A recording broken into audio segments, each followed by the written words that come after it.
সেইদিনা আৰু জমনি এটা হ'ল শ্বেয়াৰ কৰিব বিচাৰিছোঁ সকলোকে আমাৰ সন্তোষ গ্ৰুপৰ ইয়াত সকলোৱে জানে ইয়াত পোকৰ ধৰা ছিষ্টেম নাই আমি য'ত আছিলোঁ গাঁওখনত আছিলোঁ আমি নিজনিৰ পৰা 1 ঘণ্টাৰ ৰাস্তা গাঁৱৰ ভিতৰত মানুহ নাই একেবাৰে কম 4টামান কটেজ আছে আমাৰ গাইডৰ এটা কটেজ আছে তাত ধুনীয়া তাত আমি থাকিলোঁ খোৱা বোৱা লৈ যাওঁ ইয়াৰ পৰা তাতে খাওঁ আৰু মই কি কৰিলোঁ পাকঘৰৰ পৰা মানে পোকৰ ধুবৰ কাৰণে গিলাচ এটা লৈ গ'লোঁ ৰাতিপুৱা গিলাচটো আনি থৈছিলে মই নাচালোঁ প্লাষ্টিকৰ গিলাচ বোলো পোকৰ ধুবলৈ কিবা এটা লাগিব তাত গিলাচটো লৈ গ'লোঁ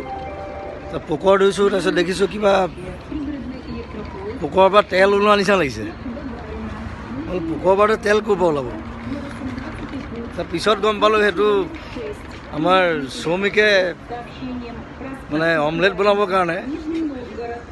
বাটাৰ আনি থৈছিলে গিলাচটোত বাটাৰ আছিলে মই নাজানো